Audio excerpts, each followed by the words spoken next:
the secrecy of all of that. That the technology is science fiction. It really is. Yeah. You know, we can go into anything completely undetected. We did it with the Bin Laden raid. I mean, we've done it way before all of this, but the Bin Laden raid, I think, was one of the recent uses of stealth technology, where we were using the a top secret, completely. It had never left Area 51. Those helicopters, the stealth helicopters that were used. Yeah.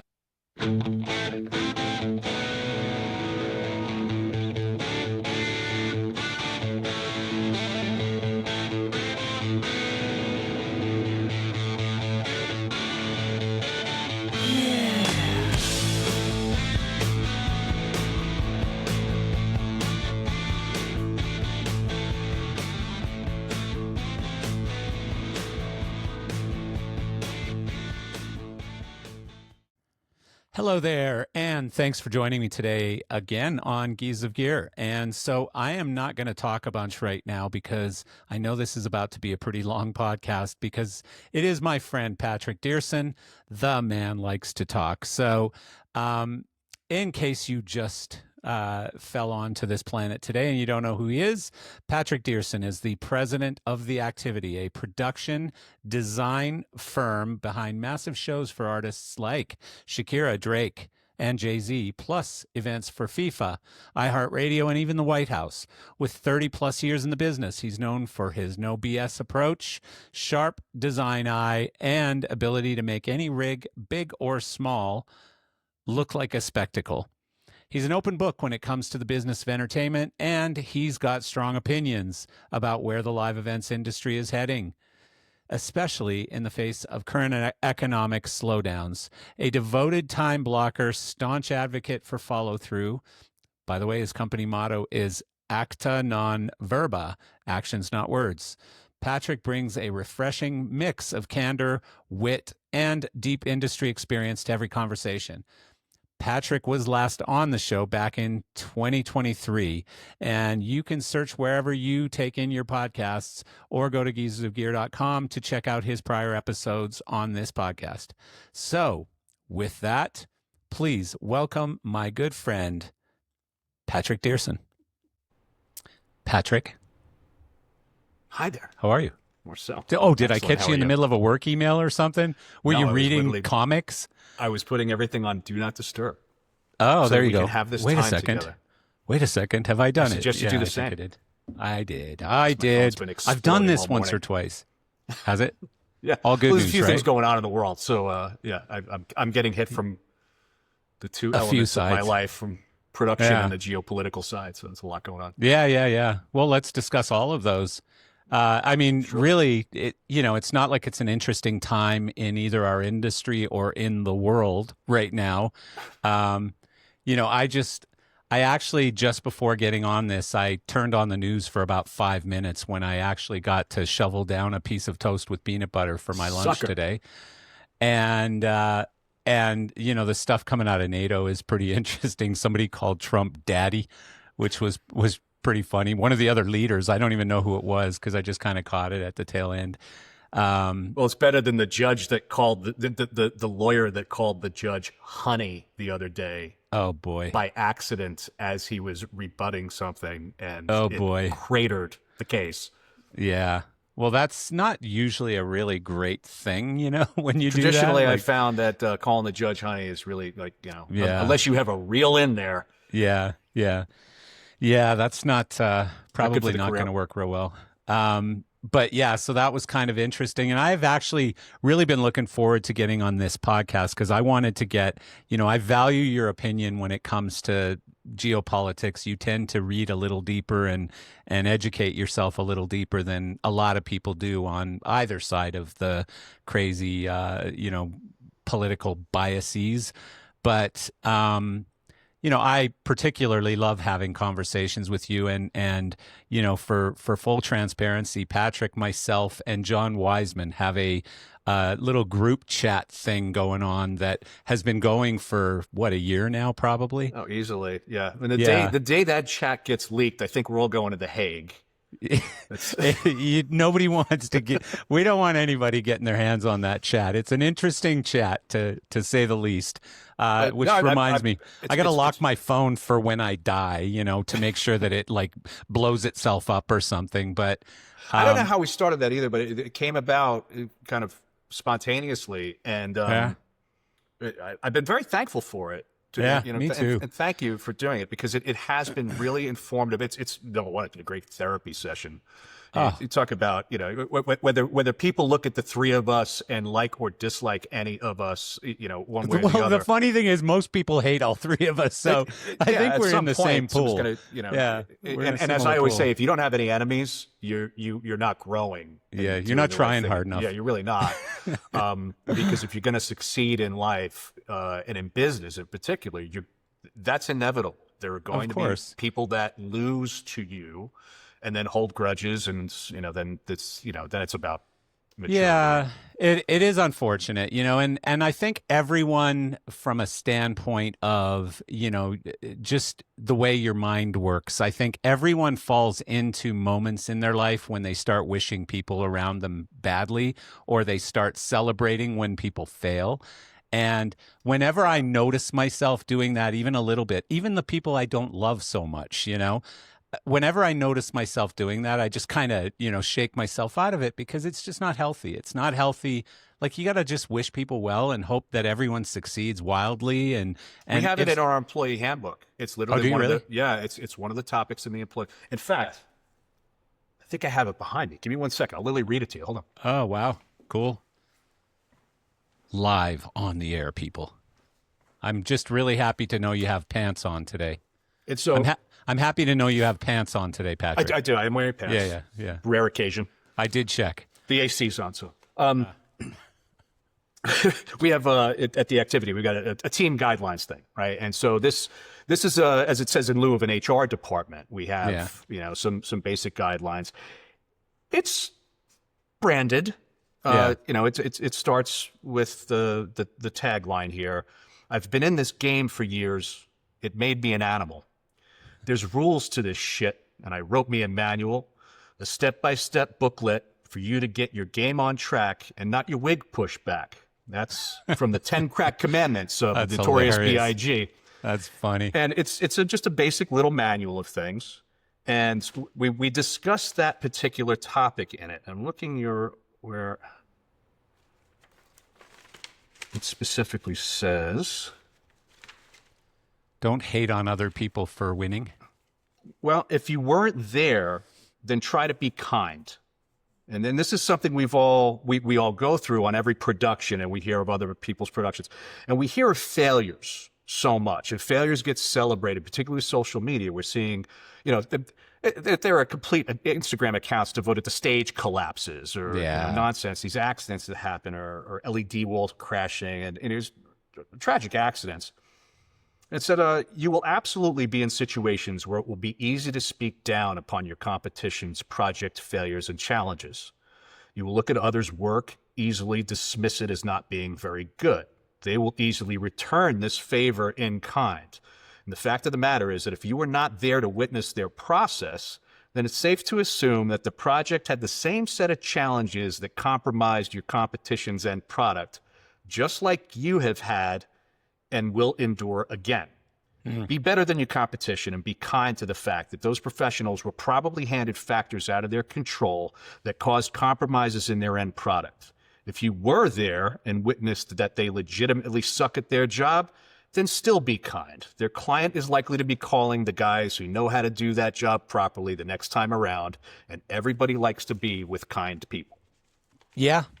It's very simple. That's a great way of saying it, but really, at the end of the day, don't be a douchebag. That's all it is. Is the short version of it is don't be a dick. Yeah. Hello, and thanks for joining me again today for Geezers of Gear. Today's podcast is proudly brought to you by ETC. For 50 years, ETC has made a name for itself in much more than the theater world.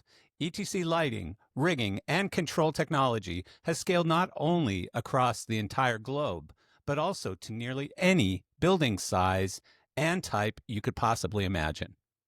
Broadway shows, rock concerts, sports stadiums, outdoor parks, TV studios, convention centers, you name it, have all trusted ETC to make their design beautiful and their spaces safe. A big part of that trust comes from ETC's renowned customer support. The global 24/7 tech support team stands behind every ETC product, whether you're in the middle of tech on a high school theater production or scheduling a light show on the facade of an iconic building. ETC's support has always been incredibly responsive and helpful, but now employees have even more of a personal stake in maintaining that reputation. The company has become 100% employee-owned. Each person building the fixtures, developing the control software, and picking up support calls is an owner at ETC. Outstanding support, reliable products, innovative technology. This is the foundation of excellence that ETC has built over the past 50 years.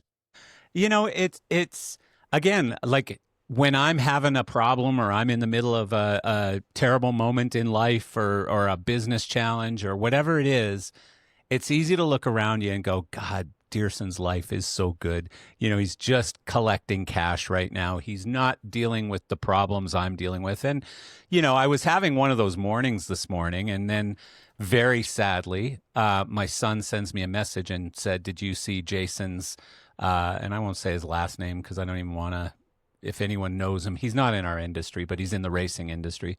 But did you see Jason's Facebook this morning? And I'm like, no. And my son grew up racing with Jason's kids. First, the older daughter was exactly Jeremy's age, and they raced in go-karts, and she was his first nemesis. Like, they were fighting over last and second last in every race that they started out in, right? And then he started climbing up a little faster than her because she was starting to get into girly things at that point, right? And then later on with the son, who was a few years younger. Anyways, the son died. Oh and Jason posted, you know, I've never in my life believed that I would have to say these things and blah, blah, blah. And I was just thinking, you know, all that shit that I was just complaining about is gone. Right. You know? Like it puts all this stuff in perspective. It really does. It really does. We had 19-year-old kid, by the way. Oh my God. Yeah. So Disgusting. this is unfortunately going around. Well, fentanyl. Well, Fentanyl. Is that what, I mean, I don't know what it was? that's what it is. Whenever I hear it, because I'll tell you, I have probably 5 or 6 friends or friends of friends, like people I know whose kids have passed away like under 25 years old in the last 10 years. And I think 90% of them are fentanyl related or drug related. So, yeah, I mean, this stuff is so dangerous, and it has really destroyed recreational drug use. I mean, you know, not glamorizing that at all, but now it's literally life or death. This isn't about just these getting kids sick. think they're doing a little party bump, you know, to stay up a little later at night or whatever, and it kills them. Yeah, like my insurance girl kids are doing in Tampa, term papers and trying to stay up doing a bump or something. Right? Yeah, like, you know, it's okay. My insurance girl, she's like 25, 26 years old.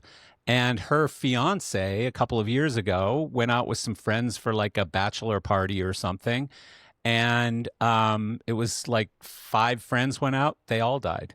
Oh, my God. They all died, you know. And again, it was just bad cocaine. It's insane. Now, and I think you saw the post I did on Instagram a few months ago about, you know, this is directly fentanyl related. You know, you can, a lot of people don't realize this. You can absorb fentanyl through your skin very easily, you know, just coming into contact with it. I was at SHOT Show in Las Vegas back in January. SHOT Show is, for lack of a better term, it's the largest weapons expo in North America. It's our big. That's so off brand. That's so off brand for you, Patrick. So I happened to be wandering around, found myself inside for some reason. And one of the things I kept seeing in one of the pavilions that was quite consistent, that was primarily devoted to not firearms or any explosives or any weaponry. This was strictly protective gear. So it was all things for law enforcement, paramedics, first responder gear. And it's everything from gloves and helmets to, you know, knee pads and riot gear and all this crazy stuff. One of the consistent things I was seeing is one of the hot items was fentanyl protective barrier gloves. So, the typical exam gloves that you're going to put on when you're going to deal with anything. If you have a CPR kit, you're going to have exam gloves in that to deal with the victim, because you're supposed to, as a civilian, you are supposed to have a barrier on. Paramedics, if there are no more gloves in the truck, they are legally not obligated to assist on a scene. Most people don't realize that. There are a lot of legalities to these things. But one of the big ones, particularly for law enforcement, drug enforcement, anybody dealing with drug and crime, fentanyl protective barrier gloves now. So it's not just a regular rubber exam glove. They're actually coated with a specific barrier on them where fentanyl can't penetrate. The chemicals of that can't go through. What that means is any contact can have a significant impact. One of the things we're seeing, just to give a quick little bit of background to this, many years ago, I had a kidnapping attempt on me in Rio de Janeiro, and that situation, I managed to get out of it and fled the country. It all ended well, but it reinforced the fact that all of my counter custody skills that I had in the earlier stages of my career really needed to be updated. So I started training with a new group of people. So I've got several instructors, and most of them are currently working for government agencies, and they're doing a lot of different work within the agencies. Obviously, a lot of this stuff, particularly in the Southwest, is orientated toward cartel activity, because we have so much of it down here. We caught cartels actually using the natural ravine wash just behind our property here at the studio as a dead drop for fentanyl bags. And we caught that. Yeah, I'm a bit active with the local community in that kind of stuff and keeping an eye on it. So when you say a drop, like they're dropping it from airplanes? No. They're just dropping it there and somebody else picks it up? For instance, in you'll see it in spy movies. It's an espionage thing. The term is called a dead drop.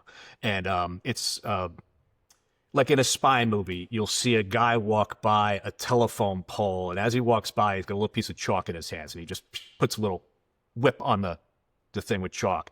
And that's to let somebody else know that at a prediscovered or predetermined location, there's something now that will be there ready for pickup. So the other guy can walk by and he sees that, and now he knows, oh, I need to go to the park bench in the park we talked about and reach under the seat, and there's a taped thing there with a USB stick. That's called a dead drop. Okay. It's been used in espionage since the dawn of time. I've seen it in every movie. Going back to Lincoln. Yeah, the guy who goes on the payphone and leaves his briefcase sitting there when he leaves and another guy comes by and picks it up. Yeah, of course. So that's called a dead drop. So cartels use the same stuff. So they use a lot of the same tactics that the other agencies and enforcement units use. And so what we were seeing was a pickup truck would come by and a guy would drop a garbage bag.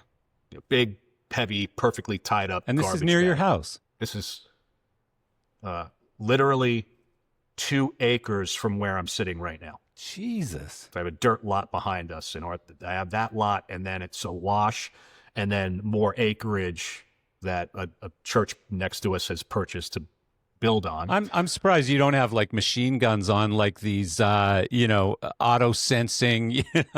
Funny enough, we've looked into the paintball version of that. Oh my for goodness. Tracking.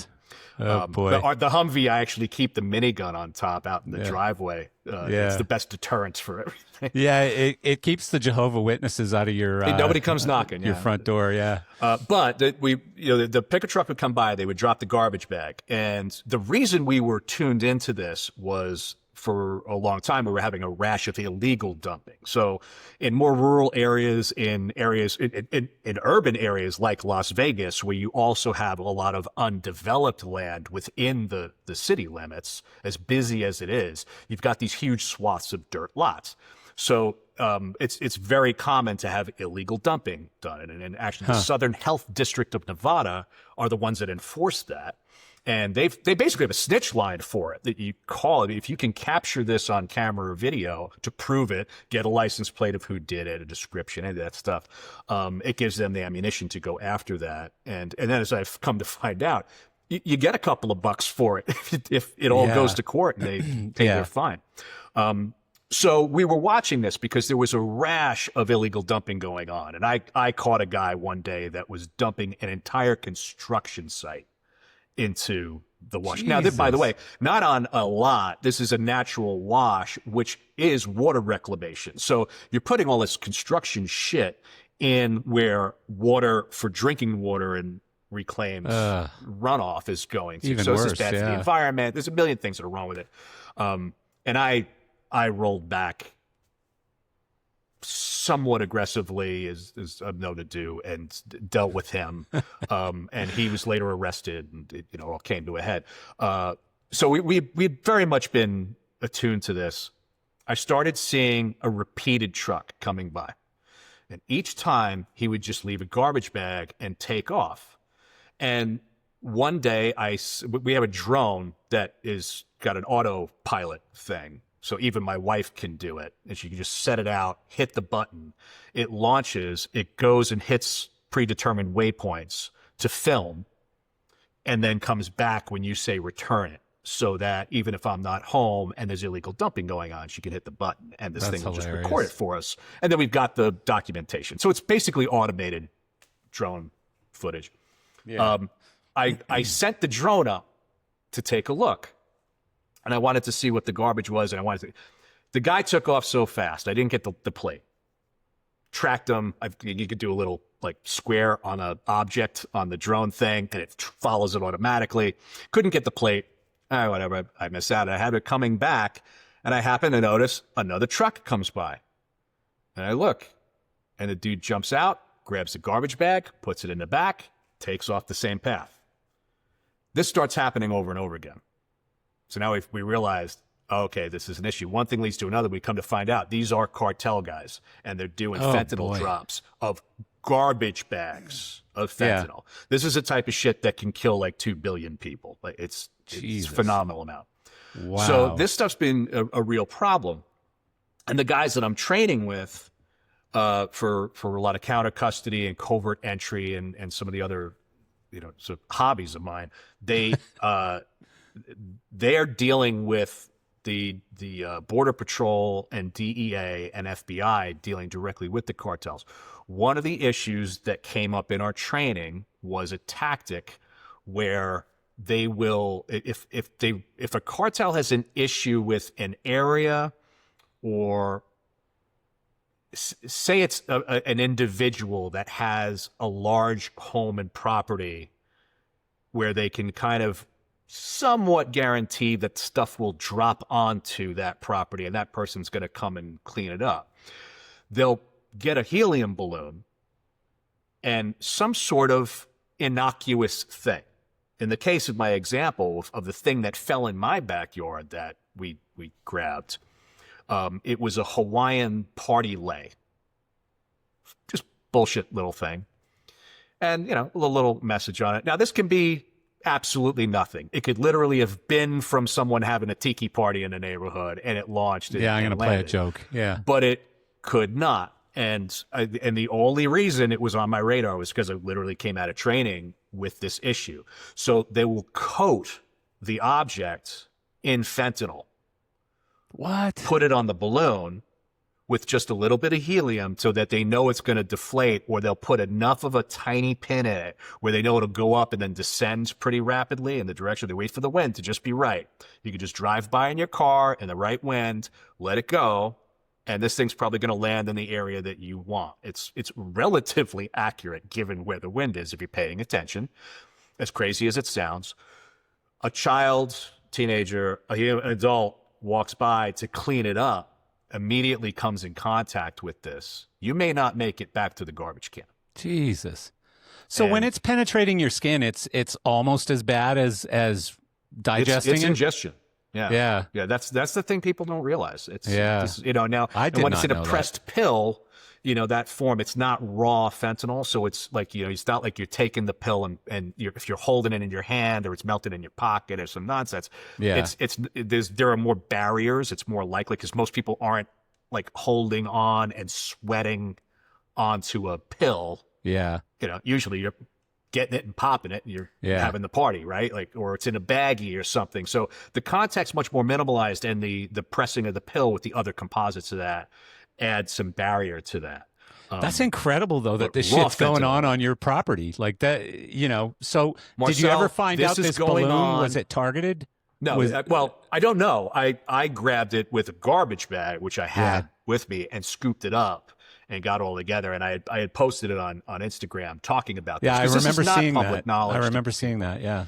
And I got a lot of weird pushback from people going, oh, that's ridiculous. And, and it's like, it's okay, a balloon, fine. Patrick. It's just absolutely a lay, fine. Live your life the way you want. I happen to be training with people where we literally just came out of a class a few weeks ago with this exact tactic, and this is not something you're going to be taught as an average individual. Well, this is a world right now where knowledge is it makes you a little bit crazy. Knowledge creates paranoia for sure, because the more you know, the more you fear of what could happen. And, it's like me with AI. Like, the further down the path I go on AI, the more, I wouldn't say afraid, but the more respectful or the more thoughtful I am about the technology, because yes, there is going to be sort of a crossover point where AI either helps us or harms us. And a lot of people think it's going to harm us. A lot of people think it's going to help us. I want to know a lot about it, because if it is going to harm me, I want to see it coming, just like you. The last CEO of IBM was Ginny Rometty. She's an absolutely lovely woman. I went around the world with her for a lot of the keynote speeches that she was giving, and I worked with both her from an entertainment standpoint and her security team on some stuff. And ironically enough, it was just 3 or 4 weeks after my kidnapping attempt in Brazil. We were going back down to Sao Paulo for a keynote with her. And I had to do a whole brief with her security team because of the potential compromise. So I didn't know if this was going to track, from Rio to Sao Paulo. So we had to make sure that everybody knew about the situation. We ended up moving me via helicopter, actually, around Sao Paulo, as well as her. Anyway, she was a lovely woman and extremely savvy. At the end of her tenure, she was ultimately just getting to the point where she knew it was time for a change, and she wanted to sort of pass things off. So she was leaving the company, and she did her final open letter goodbye to the industry as she was exiting. And it's worth looking up and finding, because this was back in, I want to say 2018, I think, or 2017, around then. So AI was a thing, but not to the general public. AI was a super tech thing. IBM was talking about AI because of the Watson computer and things. It was a much higher level conversation. This was, it was nothing but Terminator jokes and the nonsense that goes around with it. So it was very fresh, and her exit letter was devoted to AI, and it was a warning to the tech industry, solely devoted to the fact that at no point must you ever allow this to be weaponized, this technology. And she gave this speech, and quite frankly, what she was actually discussing was basically Terminators. It was insane.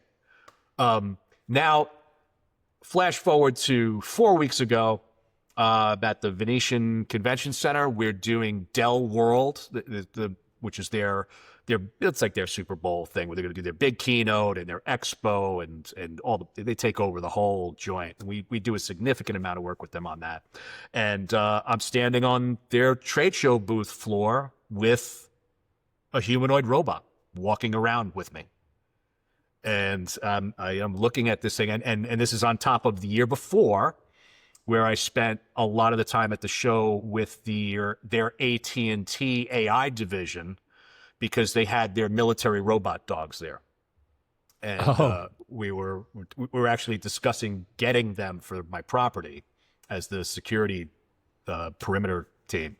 And so we went from 1 year having a robot dog that has the ability to have a millimeter scanning panel on it that can go up to a wall and scan a wall and tell you exactly who's behind it, where the gunmen are, where the hostages are. Oh my goodness.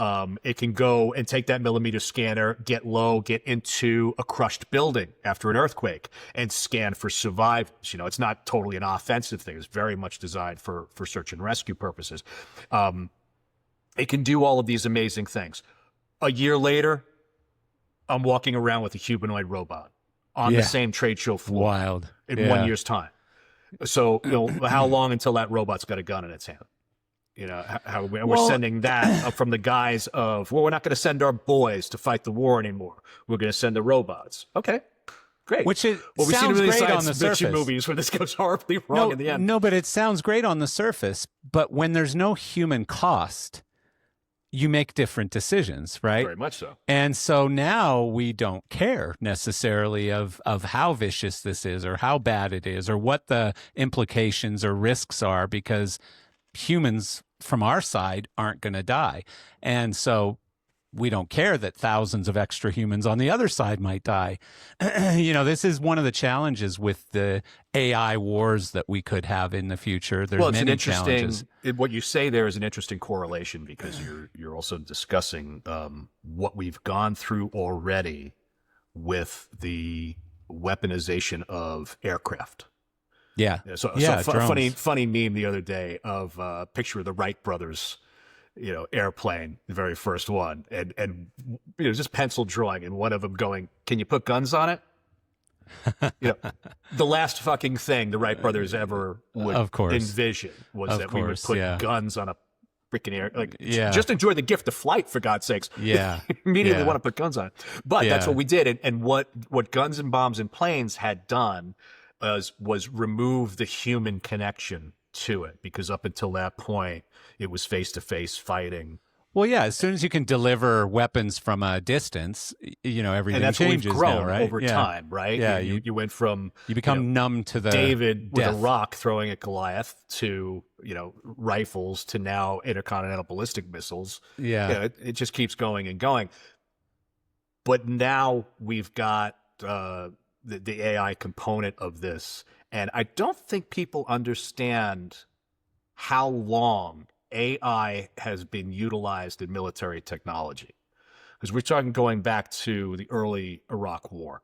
Yeah. And I was just with CEO of Palantir, Alex, and we were doing a thing for the Navy SEAL Foundation, and he had come in to be one of our final fireside chat guest speakers. Oh, cool. And it was fascinating talk, but absolutely terrifying.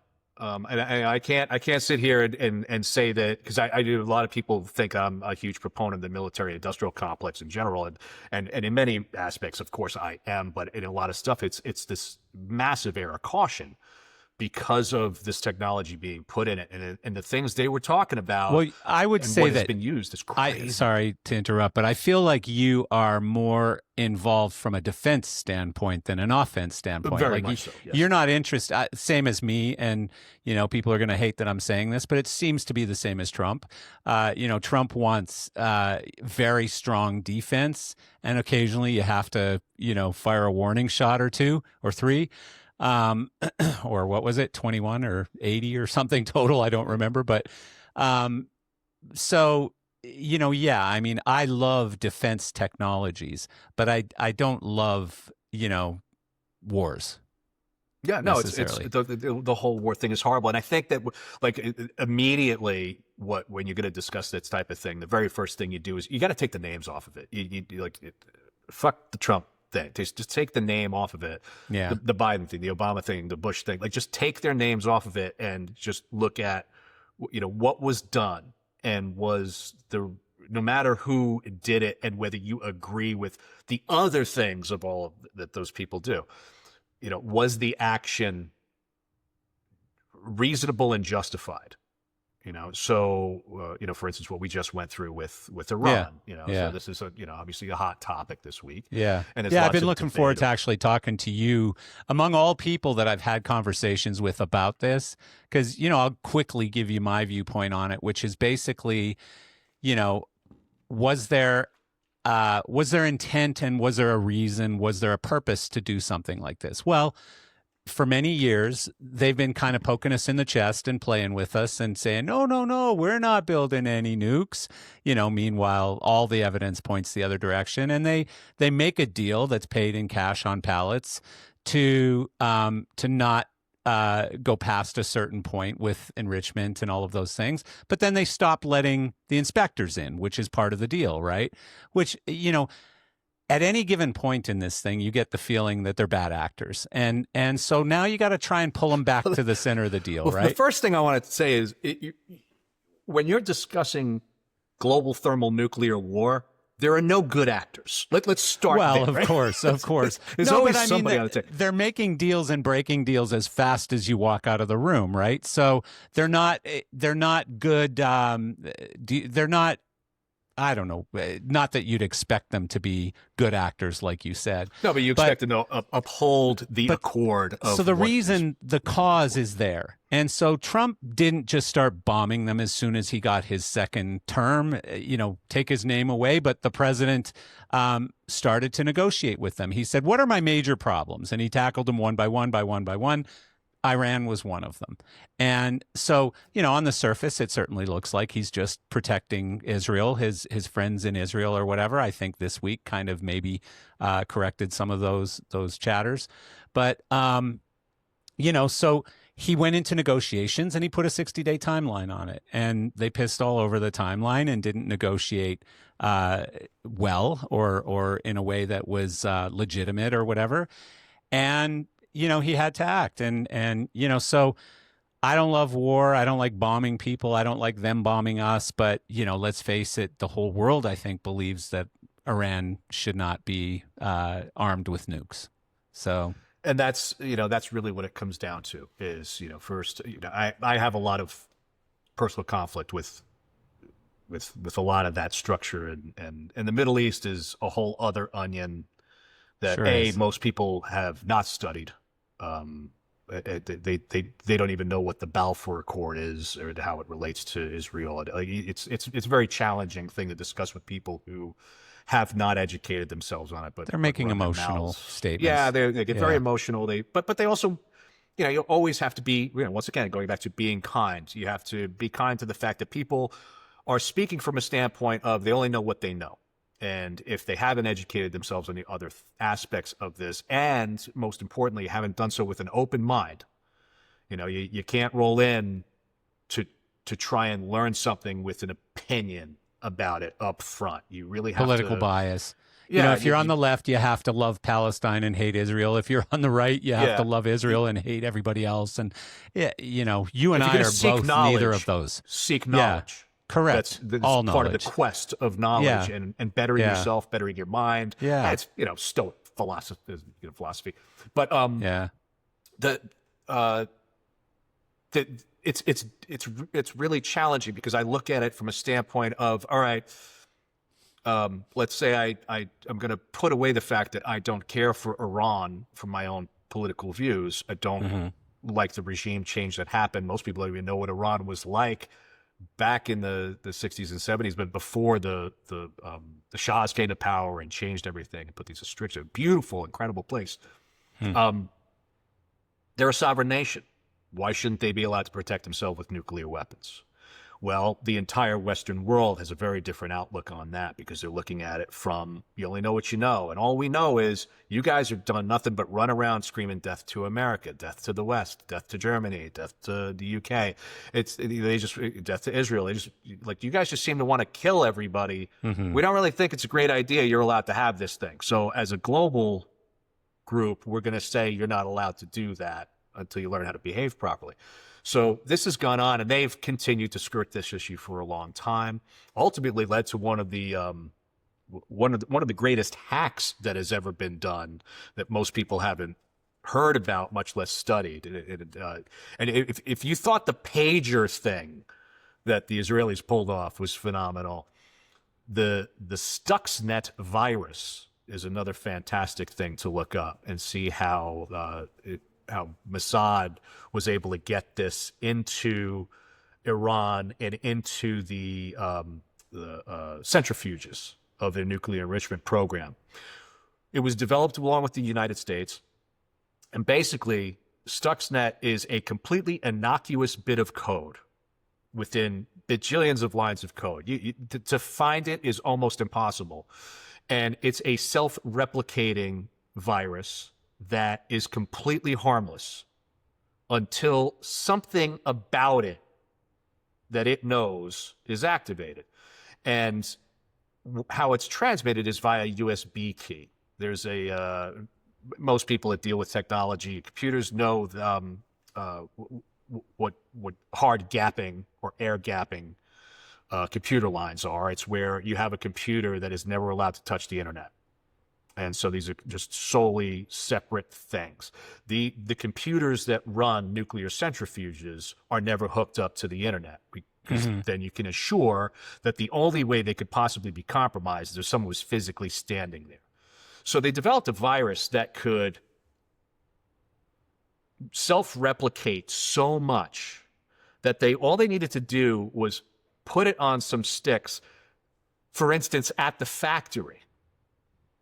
And anybody that bought one and stuck it in a computer, it immediately infected your computer. It didn't do anything, but it didn't infect it, I should say. It jumped to it. And if you stuck another USB key, a different one in there, it jumped to the key and went to the next computer. Interesting. Well, you think how quickly things can spread virally, and we've certainly gone through everybody's a pandemic expert these days, so they know how viruses are spread. Same thing with computers. It's very easy for things to then explode. Well, it only took a matter of time before enough USB sticks in Iran got infected with this stuff, with travelers coming in and their business moving or whatever, for one nuclear technician working in Isfahan to be deep down in a bunker at the centrifuges and update some software that he was utilizing to keep the centrifuges in balance. And the Stuxnet virus, and by the way, this is a gross overgeneralization of it. I'm sure people can attack all of the details of this, but go ahead and research it. It's fascinating. No, people disagree with us. You plug this thing into the computer, and these particular Stuxnet virus was looking for serial numbers of centrifuges on processors. And the second it knew that's the one, it started to unbalance all of the speeds of the centrifuges. And I think this was back in, it's foggy. I think it was 2009 this happened, where they had an explosion at... So, from Wikipedia, so it must be true. Stuxnet is a malicious computer worm first uncovered on June 17, 2010, thought to have been in development since at least 2005. Stuxnet targets supervisory control and data acquisition systems and is believed to be responsible for causing substantial damage to the Iran nuclear program. So, that's the summarized version of... Yeah. And so when you can't get physical access to something that is so high security in such a restrictive country, that problem can solve itself. Bit of a problem, yeah. Now, the real issue is that Stuxnet is on everything. It's on our power grid. It's on our gas stations. It can be compromised yet again and used against us because now it's everywhere. And today's podcast is brought to you by Artistry in Motion. When it's time to make a moment unforgettable, Artistry in Motion delivers. Since 1994, they've been the go-to source for top-tier confetti and streamer special effects, turning ordinary events into explosive, show-stopping experiences. From concerts and TV productions to major sporting events and theme parks, they bring the wow factor with precision and creativity. So whether you need a massive stadium drop or a subtle picture-perfect cascade, they make it happen on time, every time. Their team doesn't just supply confetti, they collaborate with show designers, event planners, and production teams to ensure every effect is camera ready and crowd approved. Want to take your next event to the next level? Hit them up, artistryinmotion.com, and let's make memories happen. So let me ask you something. So, I'm a knucklehead when it comes to all this war stuff because I'm Canadian, and God knows we don't have a military in Canada. And we never thought much about wars up here. But so no matter who the president is, I'm always impressed and just really happy to be American when I see things that are just unbelievably either powerful or impressive or just like that end wars really quickly, and I'm not talking about nukes. I'm talking about very decisive, very small, very targeted pinpoint action, right? So of course I was blown away by what happened this weekend. And, so from my viewpoint, again, you had a plan that was not leaked, which is shocking, especially given, this who's in office right now completely and how shocking, badly the rest of DC hates him. So it wasn't leaked. Nobody knew except a very tight little group of people. Decoys were put up. They flew planes off the West Coast to get people in the media and everyone going, oh, God, they're sending out planes this way, B-52 bombers. And then meanwhile, in the middle of the night, they're sending planes the other direction, straight to Iran. I believe I sent you the snapshot of the flight track of all the tankers. Yeah, you did, which was unbelievable. All of the forward air refueling had taken off of 20 of them. Unreal. Said, well, here we go. This is about to, something's going to go down. No, I remember. You freaked the shit out of me. I don't think I slept that night. My pizza barometer.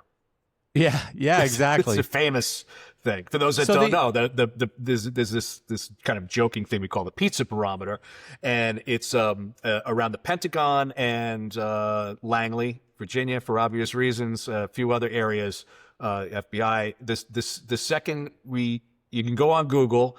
And if you ever do a Google search for a restaurant or anything, one of the cool features that Google has had for many years is it shows you the time of day and when a busy spike is happening at that particular restaurant or location.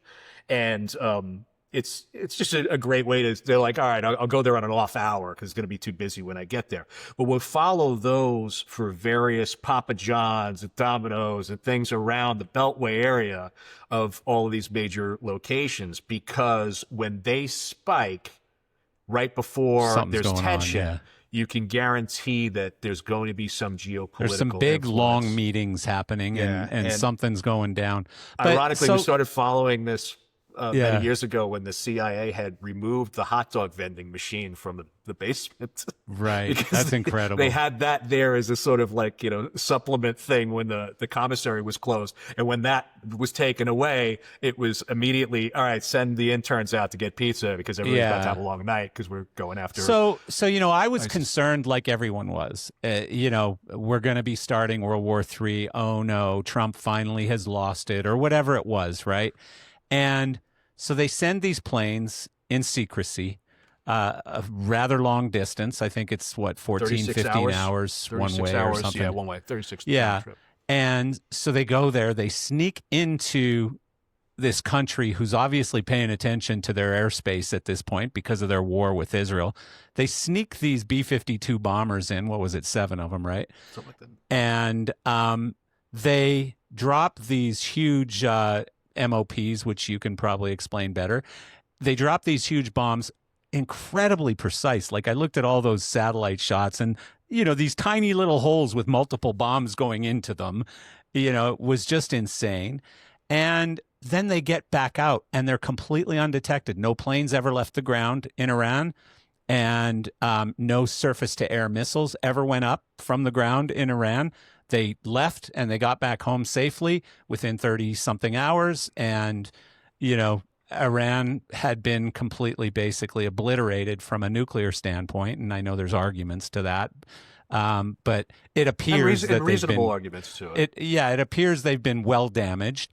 And So that kind of stuff just blows my mind. Like, I'm just glad I'm on that side of the thing, with that kind of technology and It pays power. to be a winner, as we say. And Yeah. you do, obviously you want to be on the winning side. Yeah, I mean, the technology, I don't think people really understand how advanced or at any given time, our military technology is 20 years ahead of what you think it is. Yeah. And these things, when you're talking about anything with the name stealth on it, this is a very select group of people in the world that get to know the reality of what that thing does. You think it's tight-lipped that they pulled this off. You try to talk about that stuff with anybody, and you're not getting an answer. Yeah. No, it's most of these people aren't allowed to live in areas where they can come into contact with people and even talk about it. Wow. You're really compartmentalized when you're dealing with that type of technology. There was a joke many years ago in the SEAL team community, because nowadays everybody knows what the hell Navy SEALs are, because every single one of them seems to write a book the second or they have get podcasts. out. Yeah. Like a podcast. Yeah. And they're the celebrity thing. SEAL Team 2 is hosts SEAL Delivery Team Vehicle 2, SDVT2. They're based out of Hawaii, Honolulu, and they're the mini sub guys. They're the real frogmen that you think of Navy SEALs, and it's like, okay, they sea, air, land. They jump out of planes, they land in the water, they swim under the water, they're not going to land, they go to fight. The SDV guys, when you're not redeployed to do a bunch of land stuff, you're just working with the mini sub program and everything that has to do with that. So these mini subs are deployed for nuclear submarines. On the backs of them, they've got a special compartment that houses that. So the sub gets into the general region. Then you release the mini sub. The mini sub takes the main team to the objective point, and so on. It's literally a vehicle to deliver a team to something. You use them largely for oil platform securing, clearly, because you can get right up to the platform and send a team right. So is it just a little sub with like a bench on each side? And it's wildly uncomfortable. Yes. Yeah. Having been in them, I can only imagine. yeah, they're cold. They're dark. If you're really working in them, you're in them for up to 8-10 hours underwater. Yeah. You're dealing with the edges of hypothermia. You're changing from wetsuits to dry suits, and there's a lot to it. Yeah. The joke was, if you want to know what SEAL Team 6 is doing, just ask them. Yeah. If you want to know what SEAL Delivery Team Vehicle 2 is doing, you're never going to find out. Yeah. Yeah. Because that community is so tight-knit and so tight-lipped about everything they do. And what freaked me out was the ChatGPT thing. Originally, you had turned me on to trying ChatGPT, which when it first came out, I was very much against, because there was lots of issues with it. There were compromises to it. There were reasons within government was not using it. It was not loaded on anybody's phones or anything like that. By the way, all of those challenges are still real. Oh yeah, very much so. Yeah. And I remember I was actually with Patrick Whalen, who says hello, by the way. I was just on the phone with him before we started taping. We were backstage at the Hollywood Palladium, and he was like, "Oh, you got to check this out. This thing's the greatest." I'm like, no. He says, "Oh, you can ask it anything." I said, "Can you ask it anything?" Yeah, watch. And he hands it to me and hits the app. I says, "Ask it anything you want." And I asked it for classified information about the operation of a specific component in a very specific mini submarine. Okay. It spit it all out. No way. I handed the phone back to him. I said, Wow. "Get that shit off your phone right now." Yeah. First, delete that. Yeah. But that's a problem. Yeah. Because that means it has access tunneling into things that are not air-gapped computers within the government. So you talk about the problems with that stuff. They are very real, and it can tunnel into things that And I'm asking an app on a phone. I'm not a hacker that knows how to really get into things. Mm-hmm. So that stuff is quite terrifying, and is. it goes into the larger discussion of your devices, your personal devices that are compromised by these apps and the things that are problematic. Well, just think as far as Facebook. How much information have you fed to Meta just through your Facebook stories and stuff? Yeah, voluntarily. You've agreed to it when you signed up for this free social media thing. And people complain about it. Get off of it. If you're really concerned, then don't post anything on social media. If you do, know that it's going to be searchable and people will be able to discover that information for the rest of time and use it however they want. And there's all kinds of copyright issues taking place right now, and ChatGPT is getting sued again. And so yeah, I mean, it's challenging. Ongoing it's a challenging technology. It's a challenging discussion. But going back to the concept of these bombers coming in and the secrecy of all of that. That the technology is science fiction. It really is. Yeah. We can go into anything completely undetected. We did it with the Bin Laden raid. We've done it way before all of this, but the Bin Laden raid, I think, was one of the more recent uses of stealth technology, where we were using a top secret, completely. It had never left Area 51. Those helicopters, the stealth helicopters that were used, they were radar deflective. They were a significantly quieter rotation of the blades, which in and of itself is a technological masterpiece. And then you've got guys from the 160th SOAR who are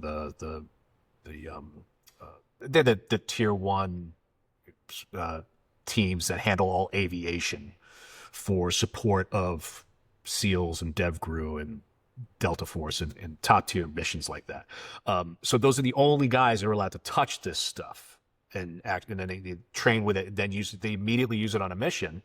In the Bin Laden raid, one of them had a failure and they had to literally blow the thing up there to keep the classified stuff as intact as possible. I saw the movie, I know. But that's what exposed it all to the world, because had that not happened, you still would not know that helicopter exists. Yeah. It's because a bunch of Pakistanis took pictures of the damn thing and posted it immediately on the news. Yeah. Everybody was standing there going, what the hell is this weird octagonal-looking helicopter? This thing looks like a spaceship. Yeah. And it's like, well, jig is up. I guess we got to admit to this one. But at least we blew up all the... Yeah, but again, you're right. Like the ultimate in secrecy. And it's amazing in this day and age that they can still do that, because media is everything, everywhere. Everybody has a cell phone, It's hard to hide anything these days. Very much so, and it's also why you have the concept of open secrets. It's one of the big things. Like we famously here at Vegas, right at the airport. Every time you fly into Vegas, you get a chance to see it.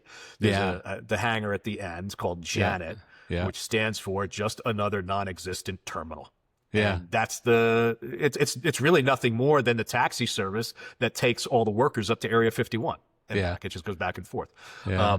I remember you told me about that years ago. You were the first person who keyed me into that. Yeah, I was like, what? Are you totally kidding? known thing. So then I looked out, because I didn't have a view of the strip that week, and I looked out my window, which looked at the airstrip, and I was like, God damn, there are those planes. I saw one of them taking off or something.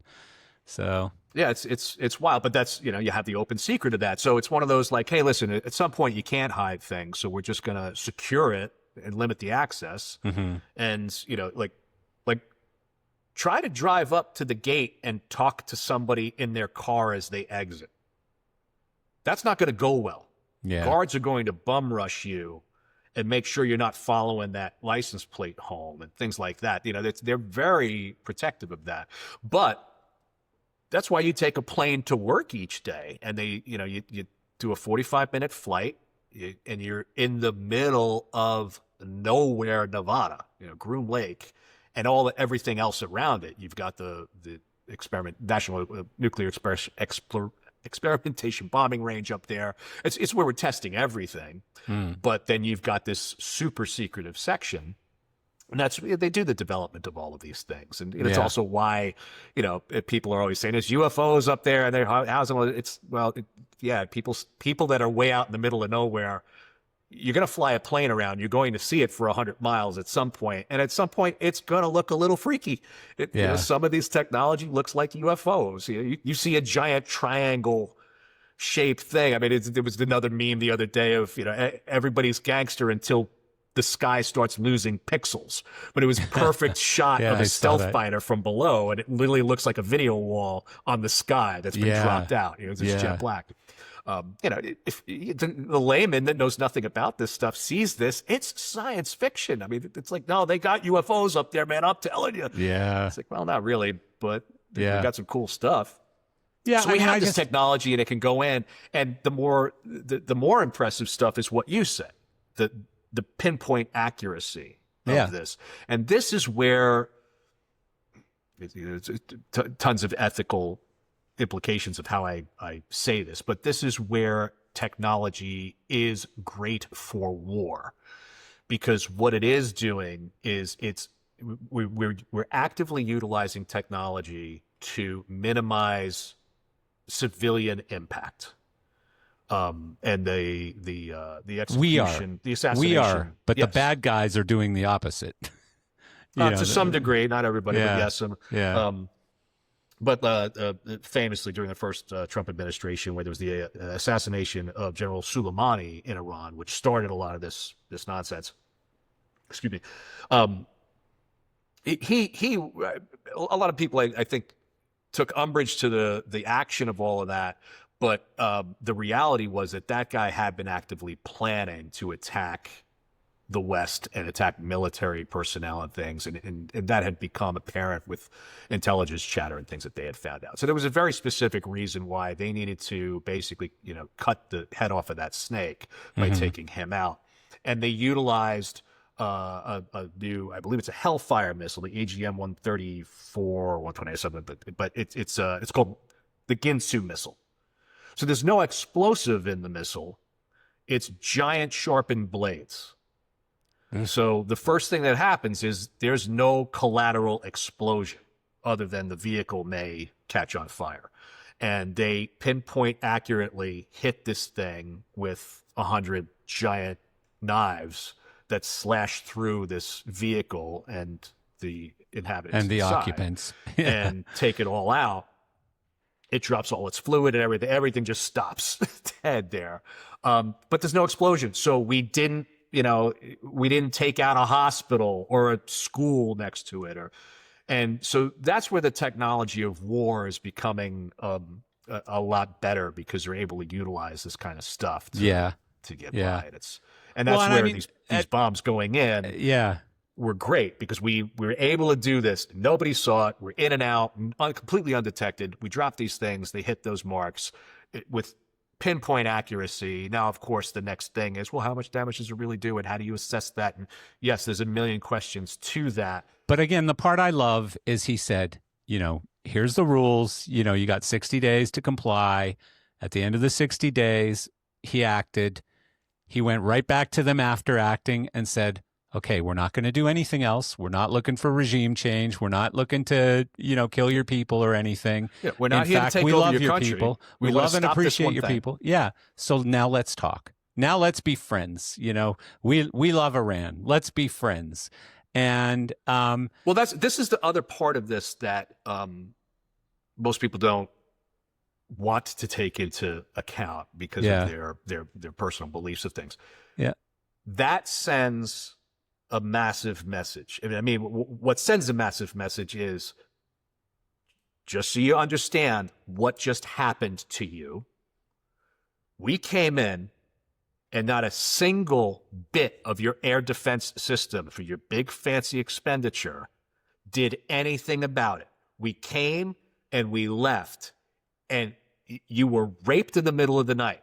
420,000 pounds of just that one type. Dropped. That was just the mops. That wasn't even the missiles that came out of the, So it's like, we did all of this. This was a Friday night. Now, do you want to still fuck around, or would you like to talk now? Yeah. Because if we really want to show you what we can do, and it's the other part of proportional defense spending, America spends a disgusting amount of money Of course. taxpayer dollars on defense.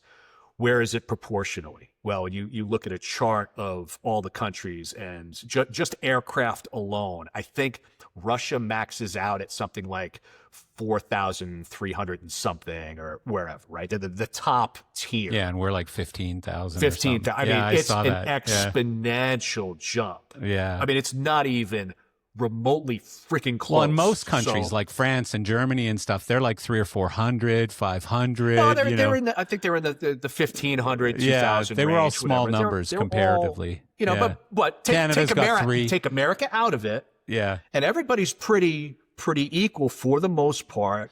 And then you hit China gets a big bump, and then Russia gets a big bump. Yeah. And then the US is like Yeah, I way saw up that there. graphic. That was pretty cool. It does send a message from a geopolitical standpoint. You're always, any presidential administration, they talk about, your 3 options, and the very first option is diplomacy. You want to solve this with diplomacy. Then there's war. Yeah. And no one ever wants to go to war. Yeah, I agree. And then in the sort of espionage community, there's what they call tertia optio, which is the third option. It's the president's clandestine options of doing paramilitary work and secretive work that's deniable and things like that. Yeah. So, but the very first thing you always try to do is diplomacy, and sometimes you have to use some of the third option to get back to the first. And so we do this because we tried the first. We gave you 60 days. We got to hit you with this to remind you who the hell you're talking to. Yeah. We're not messing around here. We gave you a deadline. You have to discuss it. Can't be ignored. And now it's, okay, now maybe we want to talk. I don't care which president did it. Like, obviously, to me, it doesn't matter. Like, well, good, to you me, it shouldn't, was the because right it doesn't thing matter to what do. side of the fence you're on, because you could talk about Obama. He dropped the most drone bombs. Right. I mean, the drone program. Well, during and that was Bush was a bit of a warmonger. outrageous. Yeah. So, I mean, nobody's good at it. yeah, it's not Republican, Democrat, blue, red. I don't care. Like, I think you and I are probably very similar in that. Each wing are part of the same bird, my friend. I'm fairly libertarian, because I still have the Canadian liberal in me, I want everybody to prosper. I want everyone to do well. I don't want to trip over sick, dying people. But at the same time, small government and all those other things, right? So, yeah. Anyways, I just thought it was really impressive. I was looking forward to hear that from you. So I appreciate you filling in the blanks. But I want to get back into some production stuff because, number one, you've been very active. You've done some cool things. Whenever you do something with Waylon, I usually get about a 10 p.m. call with the two of you on it. Which will be happening in another month or so. Anytime I hear FaceTime ring and I see it's one of your phones, I know I'm about to get both of you full blast. So I appreciate that. It's always fun. So first of all, state of the industry. Where do you think we're at right now from a standpoint of the production, live events, the gear world, like just that whole package? It's a mess. It's really weird. is. This It's is a weird. really, really, really weird time. I don't think any of us really saw this coming. This summer's dead. Everything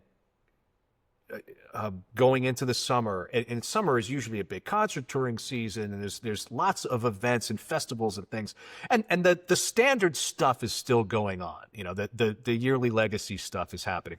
There's very little new stuff that's popping up. There's a few here and there. There are exceptions to the rule, but it is absolutely not en masse like we normally have.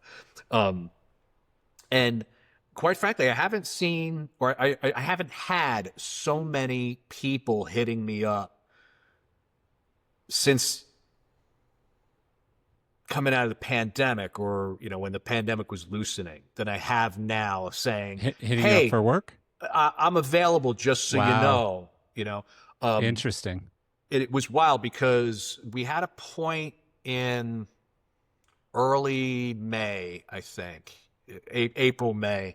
I had a bunch of projects that I was needing to staff, and I was hitting people up for stuff. And I was just getting turned down left and right. Everybody was already gobbled up.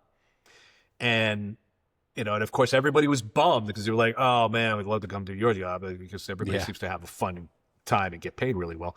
But they said, no, I'm already booked. And within 3 weeks, all of those people called me back saying, hey, just want to let you know if that gig's still available, my stuff got canceled. Interesting. There were cancellations like crazy. But is this mostly like corporates and stuff, or is this also shows? It was a solid mix across the board. Interesting. Huh. I'm seeing it again a little bit for September, the fall season, which goes back to the change of administration and the whole tariff thing. So particularly on the corporate stuff, corporate shows where I want to be careful how I phrase it. I'm not going to say the name of the company. But this is a company that sells a lot of small product, primarily to females. And the majority of the product is made in China, obviously, for manufacturing reasons and mass production. And we traditionally do a very large event for them in this September time frame. They were all geared up to go. The tariff thing happened, and I got the heads up going, hey, we're just letting you know, they released the hold on the venue. And I went, wow, that's it. I go, don't say anything else. This gig's done. Yeah. Like, no. They've still got cap expenditure devoted to that marketing budget. So they're going to do something, but they don't know what they're going to do just yet. But we're just letting you know they don't think they're going to do this because this thing is like a massive expo of showing off all of this product. And they said they don't know what the costs are going to be for this stuff coming in because of all the tariff stuff. Well, the tariff stuff took so long to kind of get, I mean, it's still not done, but it's certainly mellowed out significantly, or at least people know what they're dealing with. Yeah. But now we're too close for them to put on that event. So they're still totally in limbo. And this is the next problem to it is dealing with corporate America for those types of shows. Well, really, it's not just corporate shows. It's everything. It doesn't matter if you're dealing with a big brand agency that's doing something for a computer launch, or you're dealing with Live Nation for a concert. The corporate structure of things gets so bureaucratic and convoluted that people have to protect themselves and the company. They just cut it off and say, nope, sorry, we'll hold the money. But it's interesting because I recently had a conversation with someone from Live Nation, and I asked him a similar question. What do you think the state of live events is right now? And he said, oh, it's amazing. It's going to be huge this year. We're going to have a massive year. But I mean, they're biased. What obviously. Year? That was this year. That was about a month ago. Earlier, a month ago. Yeah. And he said, I said, well, you own the stadiums, you own the act, you own the ticketing, you basically, of course you're going to do well. Like everyone's in a stadium. If everyone's in a stadium this year, and I think for the next couple of years, stadiums are still going to be very, very big. But it's a slightly misleading conversation because what I'd like to do is hear from him back in December telling me about the summer, right? Because the fall is exploding. Let me finish real quick. So he said if you're doing stadiums, it's going to be a great year. Arenas we're seeing drop off. There you go. And so how many stadiums are there versus arenas? Yeah. I mean, it's just how many tickets are you selling in a stadium? Have gone on a stadium tour versus how many people have never done stadiums, they've only done arenas? That's a legitimate question, depending on where you're at in your career. So there's a lot of freaking people out of work. You remember pre-COVID, there'd be one stadium, like in your town, whatever town it was, maybe Vegas is a little different, but in South Florida, where I am, in Miami-ish, you might get one show a year in a stadium, maybe two. and that would be like one would be Taylor Swift and the other one would be Coldplay or the Rolling Stones or something, right? And that's about it. Like, and even Coldplay was only a recent phenomenon. It used to just be the Stones and, if Led Zeppelin got back together or something, that was about it in stadiums. Now you've got Olivia Rodrigo or whatever her name is, well, she did it. She exploded, and they were certainly willing to put the money behind it to create a spectacle. That's a great show from what I've seen. But I mean, just lots of those, like Weekend and what's her name, the Shakira and Beyonce and all these things out in stadiums. But really big names. But I don't see the Killers doing an arena tour. Yeah. True story. You can throw any big name out there. I'm sorry. When's Beyonce ever going to do a small show again? It ain't ever happening. She could never stop touring. The fan base is rabid. So you're going to get that. The Post Malones, there are definitely these names that are out there. So I think Live Nation's been very smart in that regard. All right, great. If arenas are going to suck wind, we're probably not going to have to put a lot of money into that market segment. Let's put that expenditure and really go heavy on big spectacles. Yeah. We could put more asses in seats. You could recoup a lot more of the cash on that and your concessions and things like that. There's a lot to it where that's a smart maneuver, but it doesn't change the fact that there's major problems at the sub level to that. So they're going to have a great year. I think they're still going to maintain the profit margin and do really well. But I've seen a similar problem in companies, and I don't know if you have a lot of friends in these smaller rental companies, but like the small companies that are 5 million or sub 5 million rental companies, and the largest rental companies seem to be hurting the most. The ones in the middle are all prospering pretty well right now, most of them. The 25 to $75 million companies are doing pretty damn well right now. But the PRG four-wall, the largest ones and the smallest ones are struggling to make a profit. Yeah, and I think that a lot of that has to do with aggressive pricing. Yeah, almost all has to do with those mid-range companies. I think from what I've seen, because I've been in positions where I've had to send quotes to, get competitive quotes for things. Excuse me. And I've had mid-range companies come in wildly aggressive, like they're really hungry for that. Yeah. And at the end of the day, if a smart business owner is going to look at it and go, an empty warehouse is a happy warehouse. So if I've got stuff just sitting here, yes and no. Well, the flip side of that is you end up at the end of the year losing money. You just look at your books and you go, okay, I didn't make any money this year and I don't know what I'm going to do because now I need new money for new gear next year and I need all this stuff and I'm perhaps, broke. But at the very least, what you haven't done is had to get rid of staff. Even if you're doing a job, if that gear's sitting there doing nothing this weekend, I mean, literally nothing, and I'm in danger of not being able to make payroll at the end of this month. If I get those guys out the door, then that's you're also setting a precedent. You're setting a precedent because what's happening is the price to do a show, and this is from what I'm being told. I don't know anything, so I'm just passing on information. But the price to do a show is being squeezed back down to like 2019 prices. Outrageous. But the cost of doing a show is much higher. So you're paying more for labor, more for trucking, more for your warehouse space, more for the gear, yet you're doing the show for the same price. I'm not saying it's a moneymaker. Yeah. I'm saying it's potentially not a shop closer. And it's a shitty position to be in. I don't envy it. And I'm seeing some shops closing. Again, the sub 5 million especially, like the smallest of the companies who are doing the smaller shows, et cetera, they're struggling the most right now. Well, a lot of the work just isn't there. The quantity of events has gone down significantly. And there are a lot of factors. Unfortunately, there are a lot of factors because it's not something that you can pinpoint and say, okay, I understand it, and it's only affecting a small segment of the industry. Yeah. There are lots of factors. So you've got tariffs affecting things.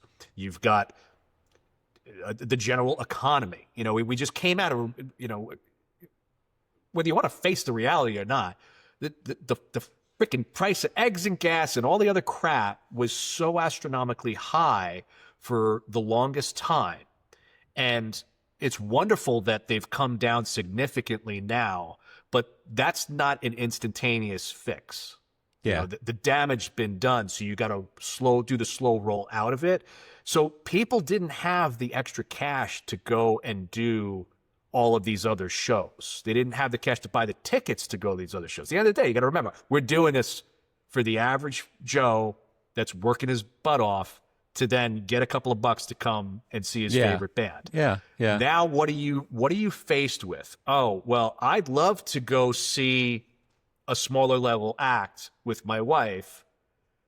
My 2 teenage daughters want to go see Beyonce too. I can't afford both. I'm going to have to make a decision. Yeah. So mom's going to take them to the spectacle. That ticket price is going to end up being, $900 to the 3 of them. Like, that's a hard thing for a typical family to absorb when their cost of living's been so high for the past 2 years. So that's going to be a slow roll to come back to. Let me ask you this, though. Like, as a music fan, which I'm less of one now than I've ever been, but as a music fan, if I'm going to go see a band, like, let's say Led Zeppelin was to reunite for one little series of shows or whatever, would I rather see that in a stadium or... First of all, I'd rather see it in a theater than anything, but it's just mathematically impossible. But I'd rather pay 5 times as much and see it in a theater than in a stadium.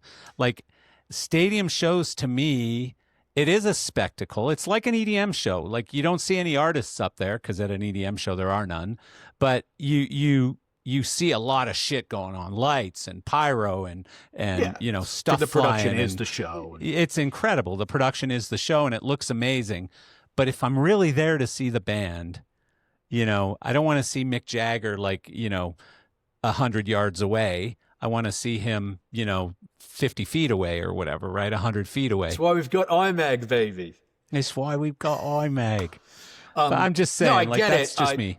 Plus, the older I get, the less I want to be around 75,000 close friends, So, first and foremost, I think it's very easy for people like you and I to say things like, I'd much rather spend more money to have a different experience.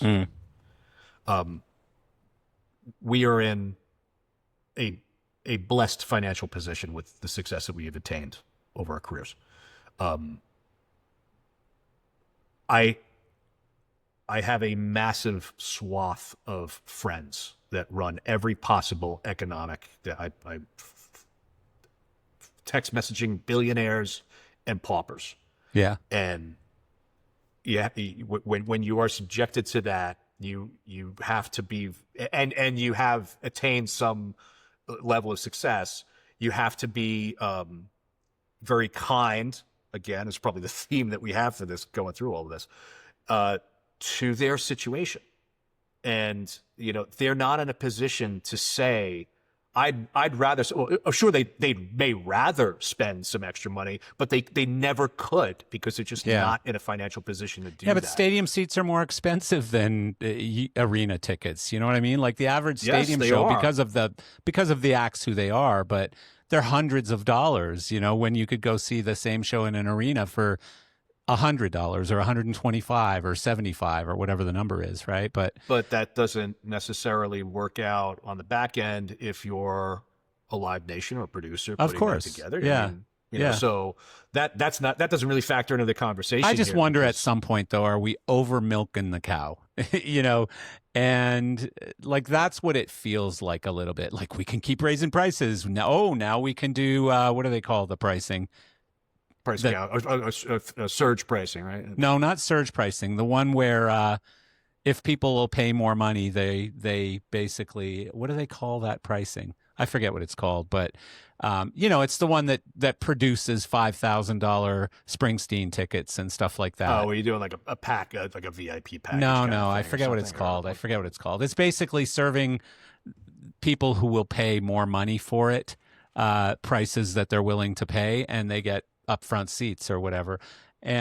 But I don't know. I just wonder if we're over milking the cow and it's going to get sick and we're all the ones that are going to get. I think the cow's been milked already. I do. Yeah. No, I'm in agreement with that. And so on a once again, I think when you talk about state of the industry, state of people's careers, how you craft and design yourself and your career, just like a stock portfolio, diversification is key. Of course, right? Yeah. So great. We have less festivals happening and some things, for what we're designing.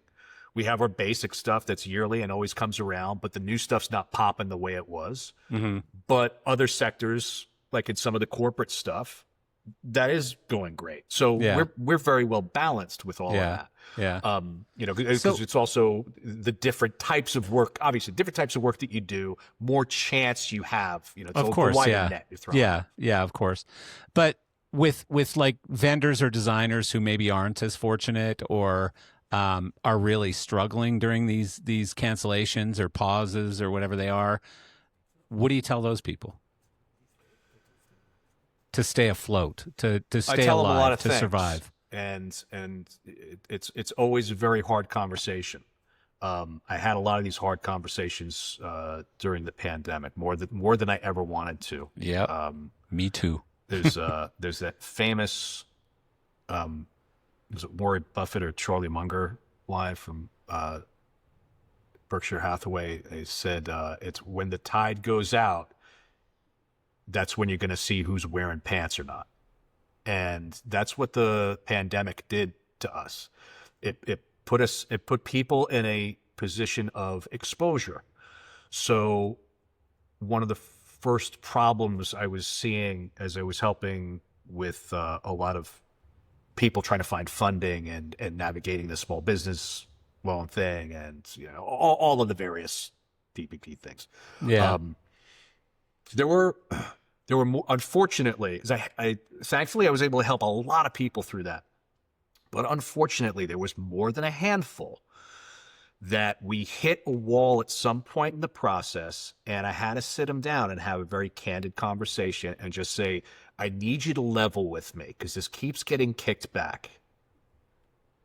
Where are you with your taxes? In every one of those instances, those people didn't pay their taxes. Yeah. And my next question was, okay, I'm not going to judge you for that, but I am about to judge you for my next question. You did stash that money away, right? Like you didn't just spend it like that's what your income was, right? Yeah. And in every instance, well, no, I just kind of figured... Well, okay, we have this exposes a few extra problems. Yeah. In your personal business career, is the tax man's coming, and when the shit hits the fan, like we saw in the pandemic, you can't stand there putting your hand out and expecting everything when everybody else did their part to pay in, and they're now getting their hand out, and now you just want something for free because you didn't put into that to get out of that, and that's literally how taxation of government works. Well, doesn't that cover so many things? So many problems we're dealing with. Right? Like I'm up here at my house in Canada, and trust me, this is the land of that. You got the givers and the takers, and, it's they don't meet in the middle anywhere. So, and I know it's always a difficult political nonsense conversation. People just expect it, and it's like, well, where do you think it comes from? It's like free's not actually free, and all that stuff. But you're touching on something though, because you've always been one of those guys who said to me, this is called the music business, and you've always been more focused on the business than the art, or the business than the design, or whatever. I feel like, yeah, very much so. Or sometimes at least equally detriment, focused. But, yeah, at least equally focused. You've paid attention to the fact that you need a healthy business, otherwise you're useless to everyone, and you can't play business. Yeah. I always joke with people, well, my business. How many employees have? Oh, no, I say, what payroll company are you using? Because I'm often struggling with that, with my business. I'm always looking for a different payroll company other than ADP, and I can never really find the right fit. But I always say, what payroll company are you using? What do you mean? Well, to pay your employees, what payroll I don't have a payroll company. You don't have a business. You're playing business. You haven't, until you have had to take out a loan to make payroll in a struggle, you haven't really owned a business and run a business properly. We have an entire industry of people that are really just one-man freelancers saying that they're a business because they started an LLC. And, and I'm not saying this to slag it and be a dick about it. It's just the reality of what it is. It's a very, very different level of stress and operation and experience. And it's going to teach you real fucking fast that you need to learn to have shored up emergency funds for when something horrible happens. Well, I don't know if you know Doc McGee, but on my podcast, I remember he said to me, I don't love Doc McGee. He said to me, you know, Marcel, everybody's a fucking bull rider until somebody opens the gate. You know, and that's the same in business. Like I know so many people who use the word entrepreneur, and I am the epitome of an entrepreneur. I'm always all in. I'm always like on the edge of complete implosion. I'm always stressed to the max. I'm always like, you know, I'm not even a businessman. I'm an entrepreneur to the extreme, and I act like a startup, even though I'm, 22 years into my business or whatever, right? So it kind of pisses me off when people who have a job and a steady paycheck call themselves an entrepreneur. It's like, what if you had to make decisions where you had to sell your car, your house, your everything you have to go all in on an idea? What would you do? I mean, it literally makes me misty-eyed. Yeah. When someone says that kind of thing, having been there, it's hard. Yeah, and it's brutal. It's terrifying. Yeah, this is the shit that puts people in the ground early. Hell yeah. No, you ain't wrong. This wasn't genetic. Yeah. The gray is not genetic. First time in my life I have high blood pressure, and it happened almost instantly. And it was just like one day I felt kind of weird, and I went, "What the hell is that?" I've never taken medication or anything like that. And I said, "You know what? It feels like I felt like I had just taken speed or something." I was really shaky and stuff, and I checked my blood pressure, and it was like 168 over 120 or something. And I was like, "Oh shit, let me just breathe and I can get rid of this." And my girlfriend's like, "No, we should go to urgent care."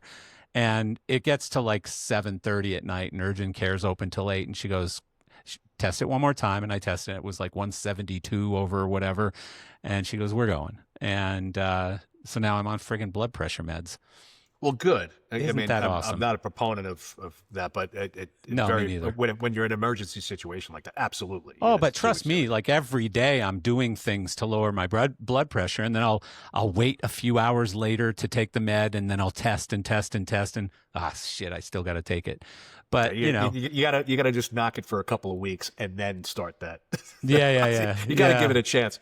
Yeah. It's gonna kick in. Well, and especially you got to get the stress gone. I'm launching a new business while doing 10 other things and blah, blah, blah. And it's like, you got to mellow yourself out before you start thinking you're going to get off your blood pressure meds. But point being, what you do, what I do, what all of these business owners in our industry, a lot of them anyways, go through and went through during COVID. And some of them were posers, but a lot of them really went through. You talk to people every day, all day. You helped them, so did I. And that's the real stuff. That's where it's like hard. I know a lot of people who worked for some of the big moving light companies or the big audio companies or whatever, and they got steady paychecks all the way through, and they were like, we're here to help each other and that kind of thing. It's not the same. I'm sorry. Like, I'm not knocking you for having a killer salary in a company that can afford to keep paying you, but it was funny. Not the same. A gentleman whose name shall go unmentioned was recently let go during some round of layoffs at one of the big companies. Yeah, and he immediately went on social media, and the post was something to the effect of, 8 years of loyal service, and this is you get a 3-day notice of getting shit canned, whatever. Yeah. And he called me, about stuff. And I said, "Hey, listen," I said, "there's two ways of looking at your post that you put up there." I said, "Did they furlough you in the pandemic?" He went, "Well, no." I said, "So you got a steady paycheck through the pandemic?" He's like, "Yeah, I got my full paycheck through all of that." I said, "Yeah, pretty loyal." Yeah, Shut the fuck up. Just, Move all on things quietly. considered. Yeah. It could have been a year where there's no work. There's work now. You can be a freelancer again, which you were before this. Yeah. I was no longer able to hire you.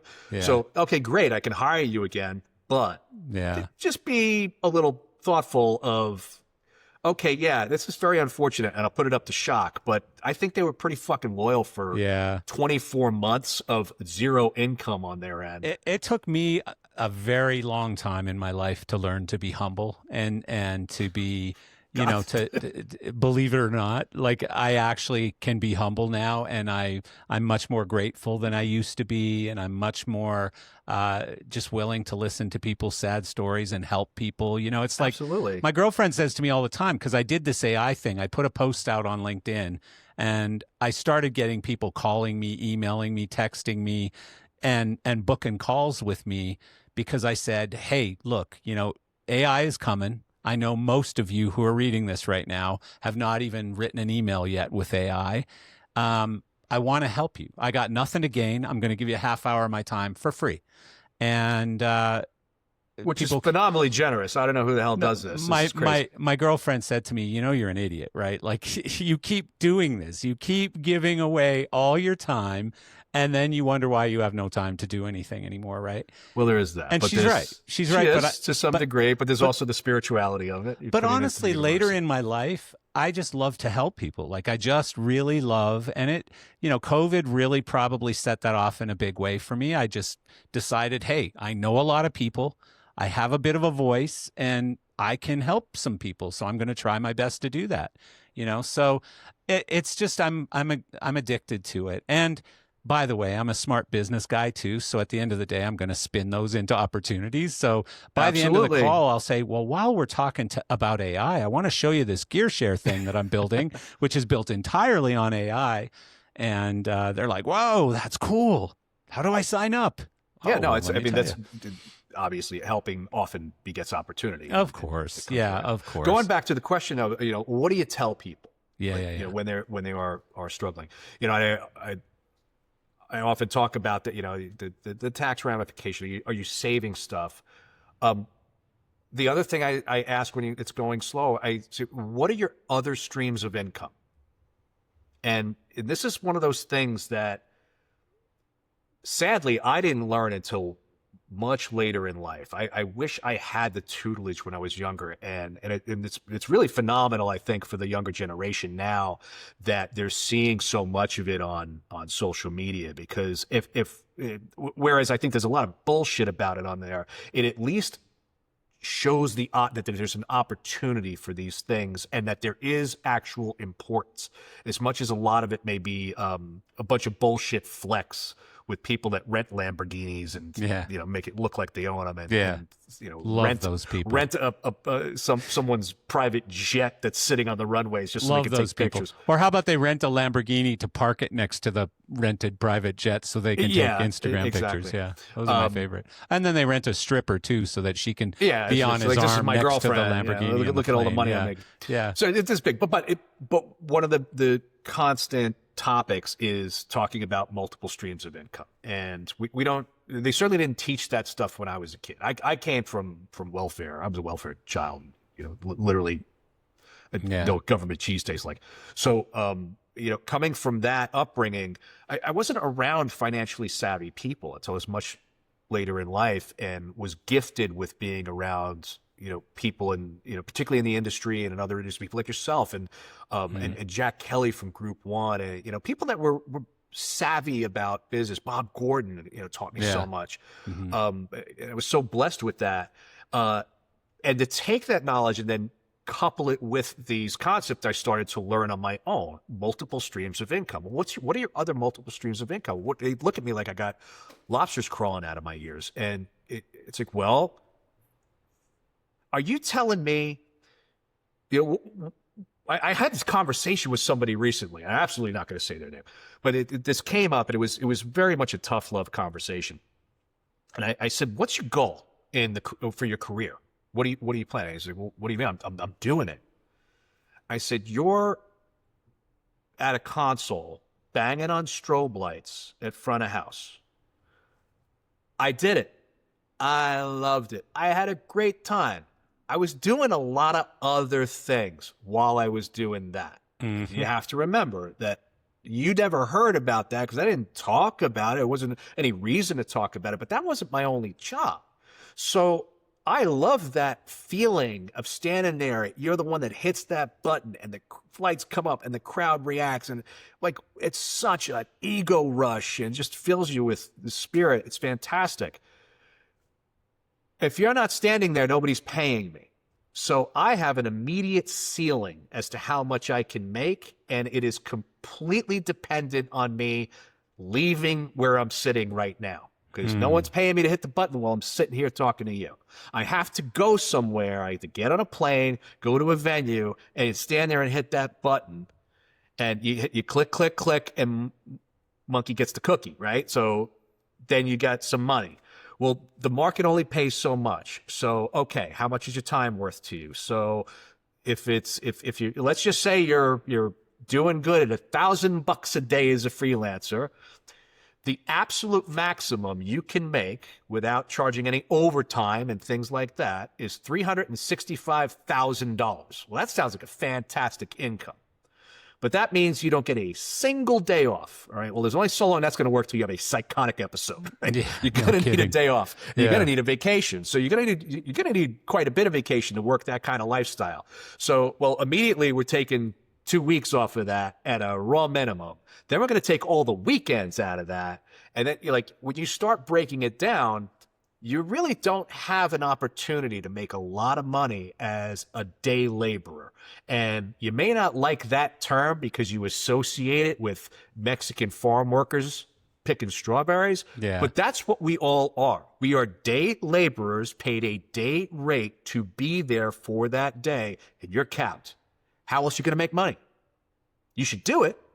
It's fun. It's great living. Pays really well in most instances, tons of perks, get to see the world on someone else's dime. It's all this great stuff.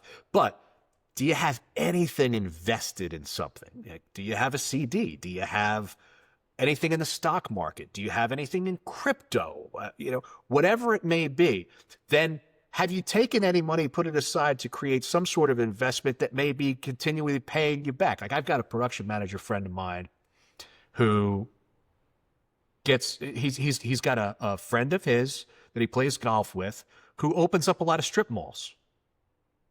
He's just a real estate guy that does a strip mall thing. Yeah. And when they put something like a Capriati's or something in any of these strip malls, something that's going to go in there, he'll often hear of, oh yeah, well, we're actually looking for a few investors to go in on the business.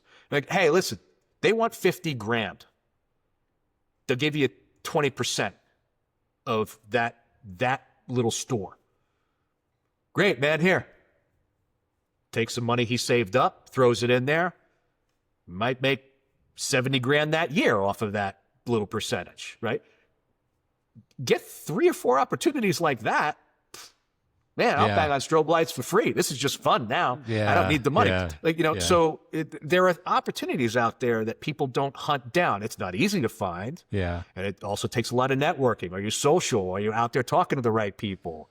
Is it Pena that says, show me your friends, I'll show you your future?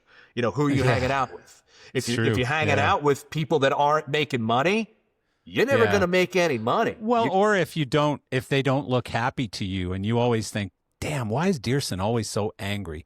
Then, don't complain about he's making more money than you or less money or whatever. Do the opposite. I'm in a constant state of anger. People, but I've had a lot here's another of friends that concept. are like, you're not fun anymore. And it's like, well, I have way too much on the line to dick around. Me too. I can't just hang out all the time. Me too. Yeah, me too. Especially the last couple years for me has just been nonstop work. But, one of the other problems that I see is people don't recognize when they need to add an employee or more than one employee, an assistant, for example. I've never been one for an assistant because I had one in my last couple years at Martin where Peter Johansson forced me to have an assistant. And she never knew when I was leaving, coming. She didn't know where I was, didn't know what hotel I was in, didn't know how to reach me. Like, no, because I was always booking my own shit. I was like 3 steps ahead of her all the time, right? Because it's just the way I do things. I manage my life very quickly and very efficiently, I'm the same. My wife is always, because she's the business manager, right? And she's always saying, why don't you just let me handle that stuff for you? Yeah. And I always say, every time I try to do that, you simply come back to me asking all of the questions of how to do it, because you need to know the information. I got it all. It's just, that's faster for me to just knock it out. Same with me. I think this is where AI is going to be a fantastic assistant. Well, yeah. I mean, I already use it that way. Yeah. So, like if you and I are talking and I say, I'll put some time in the calendar for next Tuesday at 10 o'clock in the morning. It's doing that in the background for me right now while we're talking, right? And you'll get a Google invite going, man, I didn't see him typing. But so, I read this book called Buy Back Your Time from a guy called Dan Martell. He's one of these, I think I've heard really kind of douchey Instagram guys that's always trying to get you to join his get rich courses and stuff. But before all of that, he was just a really smart guy. And I particularly like this book because it gives you a formula to calculate, first of all, like what your time is worth. But then it gives you a formula to calculate how much you can pay to replace yourself and still be profitable. And it's a lot more complicated than it sounds. But and so anything under a certain threshold, you should be hiring people to do those things. And so you basically, you look at I know you do this thing called time blocking, and we're not going to have time to talk about it because we're running out very rapidly here. But you look at your time and you go, okay, I did this, and this. And you put a price on all of those things. And then you start putting a value on those things, and you compare the price to the value. And when the value is a lot lower than the price, you start going, okay, wait a second, I need to get somebody else. It's literally one of the things I teach a lot of the guys that are a day rate guys. Buy Back Your Time. You'll love it. It's very easy for you to figure this out. Yeah. If you're $1,000 a day guy based on 10-hour days, your time's $100 an hour. Yeah. So if it's going to take you 3 hours to cut the lawn, that's $300. If you can pay a kid $50 to do it, you should start hiring that kid to do it because you're fucking yourself. There's some real science behind it, though. You get the book. I'm telling you, it's a great book. Cool. Buy Back Your Time. I've read it twice, and because it's really changed some things, the way I do some things. But really, at the end of the day, like especially as we grow older, it's kind of like things start going like this, where you have less and less and less and less time, but you actually want more and more and more time, and so you got to really start looking at some of those things, like look around you and go, what are the things that I could take off my plate very easily? And even if you're just buying back your time by paying someone so that you can go fishing, like let's say you just want some time to go fishing. Absolutely. What would I pay? I'd pay $20 an hour to go fishing. Let me hand this guy $20 an hour to do these 5 things, So I think the main struggle that people have with employees, I should say my main struggle that I had originally with doing the employees thing, was justifying the overall expense, because I could look at something and go, you know what, for this 1 week, I could really use some help. But then the next week, I got nothing for this person to do. And you have to start, framing that. And that's also the next level of running a business. Understanding how to keep people efficient. You can't just say, well, I've got some money set aside. I'm going to throw it at this. They'll show up and they'll figure it out. It doesn't. You must manage it, And I had a thing with some of my guys when I first started having full-time employees where I would say, all right, great. I literally have nothing. We are caught up on all of our tasks. We're going to be reactive to emails all week. And now I want you guys in YouTube University. You don't know enough about Ethernet networking. So your job today is to sit down and learn everything you need to know about Ethernet networking and how it relates to Grand MA consoles and network processing on a thing. And I would sit the kid down and be like, you don't leave the computer until you learn this, and I was literally paying them to learn. And it was like, first of all, when are you going to get this opportunity again? What sucker out there is going to say, hey, you got nothing to do. I'm going to let you learn how to do this. So I'm literally paying you to better yourself because you're not going to be here forever. You're going to take this knowledge to the next thing and advance your career. So I'm not going to gain off of this much longer.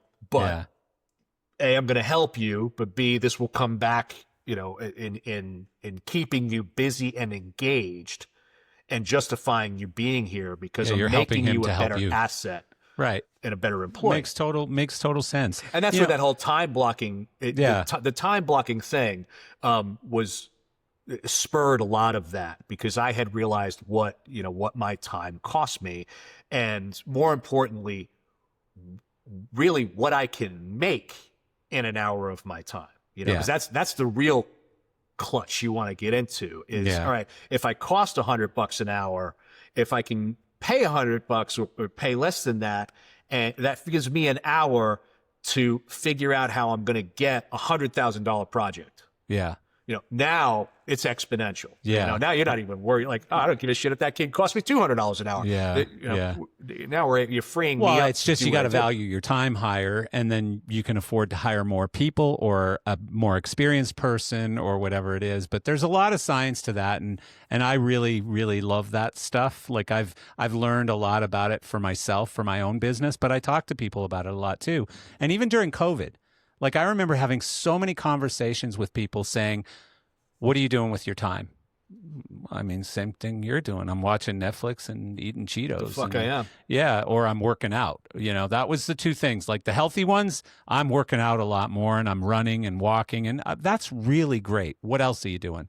And if you weren't picking up new skills or figuring out ways to move that $100 per hour to $1,000 per hour so that you could recover more quickly when you come out of this thing, then you're wasting time. It was insane. One of the things I joked about, I think one of the first festivals we did coming out of the pandemic that year, I think was the Made in America Festival in Philadelphia. And there were 4 major acts that came in with designs. And they were all pointedly a problem every time they came in, which is why I had remembered it so well.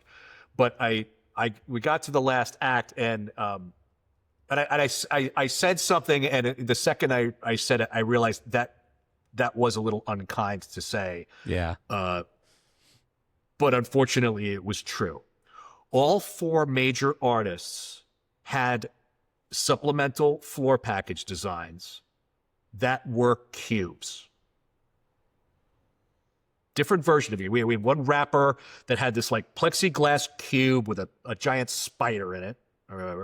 We had another guy that had this giant cube structure that was made in haste, and we had to spend $40,000 on extra plywood to shore up the stage because it was 14,000 pounds. The stage wouldn't Jesus. hold it. Each one had its own challenge, but I was so frustrated at the end because we had all this crazy expenditure and all this shit. And I said, you motherfuckers sat here for 2 years with nothing to do but come up with shit, and everybody walked in with a fucking square. That was the pinnacle of your creativity. That is out of hilarious. all of this. And it's heavy and costs too much. Wow. Did you guys fuck up 2 years of fucking time that was a gift that you could have really real honed cutting your skills. edge there, mister. Pissed. And half the time, like for these art projects, these people are spending, well, I paid so and so $100,000 to design this cube. I would have done it for $1,000. Sorry. I'm sorry. Like it's everyone in Calgary, where I'm from, and which is about an hour and a half away from me right now, has been complaining for years about there's this thing over the freeway in Calgary, which is called Deerfoot Trail. And it's a round metal hoop, basically, on these 2 stanchion things that hold it up. And that's it. And it's probably, I don't know, 25 feet in diameter, 30 feet in diameter. How much did that cost? It was like $200,000. They paid a designer for it. And then to have it built, it was just some insane, obnoxious amount of money to design a circle. They literally said, here's what we'll create. And this was an art piece that the city was so proud of. And all of its residents are like, you're an asshole. Like, who signed off on this thing? Well, You at know? the end of the day, it has more to do with, well, two things. Firstly, the piece of paper that comes with it has a description. And that description is this highfalutin, high art telling you how it pulls the rays of the universe inward toward the center of the circle and puts them outward with the flow of traffic. Well, It's perfectly connecting the two ends of one community right at the top. Exactly, right? It's a representation. Circle. It's an aluminum circle. You know? The best asset to any artist is their creative writing skills, because that's what sells the damn thing. So true. And, because I see it with every creative deck for every phony bloody corporate show we do. It's like, I'm sorry, we're doing another keynote that's going to be all lit in blue because they don't want any other color, and it's just video screens on the sides, and it may be some little thing in the middle. But by God, the PowerPoint presentation that you get, and this tome of poetry, of what an incredible experiential adventure we're about to embark upon. It's incredible. It's going to connect art and technology in a way of networking those. It just goes on and on. It's like, all right, dude, like, enough. Make it blue, cash the check. I've got somebody sitting in my virtual office waiting for me right now. But excellent. Anything you're promoting, anything you want to, other than the crime family law firm that you're dealing with, apparently, anything I missed or you want to tell me about? That has nothing to do with the T-shirt I'm wearing, by the way. Let's just put that out there. Two of my former employers are listed on here. I'm not going to say which ones. But no. I literally have nothing that I want to promote. Everybody leave me the fuck alone. Just hate on me. Leave me. You're trying to take the summer off, right? I really am. We have a fantastically slow summer. We've got a wild fall and winter, so we're getting ready for pre-production for all of that. If you want to do something fun, pop up here to Canada, and I'll show you around a little bit. I've got a very nice house in the mountains here. I would absolutely love to. There's a direct flight on WestJet. Except we had a slight tragedy in our family a few weeks ago. I know. I'm sorry. We lost, very unexpectedly lost one of our pugs. We had two beautiful pugs. And in normal situations, you have a long decline with them, and you kind of know what's coming. And she threw a blood clot, dropped right in front of us while we were in a vet exams. Well, I know this isn't very satisfying, but I've had to put a couple dogs down, and I think I'd rather that, like, whether you're religious or not, I'd rather God does the work than me, you know? I'm hate with making you that on decision. that, because we've gone through that as well. And, we've gone through great lengths to never have children. So that's not a point. So there are children. So I got the older lazy one here. I've met your dogs. And they're great. Within 5 days, this one aged as many years. Oh, no. She wouldn't do the stairs. She had the realization that her sister was never coming home, and it was gut-wrenching on top of our heartache. So now you're afraid that I said I'm not losing this one to a broken heart. So what you're not seeing right now are the two terrorists that we just took possession of. Good for you. Brand new puppies. So that's why this one's sleeping. She's like, God damn, get them away from me. She's tuckered out. She can't run like that. It rejuvenated her. That's awesome. It's been great. Nice move. But we're taking the summer now. Since it's slow, I've got the staff all working remotely on pre-production stuff. Good. We're just sitting here for the summer, taking care of puppies, getting them potty trained, and chilling out. Stay in touch. I'll see you every day on our text group. Indeed. And tell Wiseman to go fuck himself, like every day. And, as usual. Yeah. No, that's fun. I mean, I got to be honest. I appreciate both of you so much for different reasons and the same reasons. And it's just really fun to wake up to those messages because, no matter what, I seem to go to bed earlier than you and get up earlier than you. So usually I'm waking up to some kind of wacky messages. We're on the from West either Coast, you or and John. I keep very late nights. My wife and I keep very late nights. Yeah, I don't. I go to bed at freaking 9:30 or 10 o'clock at night, and I'm up at 5 every morning at the latest these days. Like, I go to bed at 1 and up at 5. Ugh. I survive on 2 naps a day, basically. Yeah, I can't. But to that point, I think this is actually an excellent way to sort of wrap this up. I too would like to extend my thanks to that because, particularly the fact that June is Pride Month. What often gets completely overshown because of that being such a hot topic in the world is that June is also Men's Mental Health Month. And I was wondering where the hell you were going with that one. One of the things that no, it wasn't the fact that I always like write in a text message, Marcel likes men. Yeah. It was in my show notes. I almost brought it up. By the way, I like men. That type of text message chain, and I have a part of a few of them. I'm truly thankful for, and I appreciate from the standpoint of mental health, because we're on this chain because we are clearly very like-minded. Yeah. But we've enjoyed a lot of similarities in our success, and we've got a lot of the same experiences.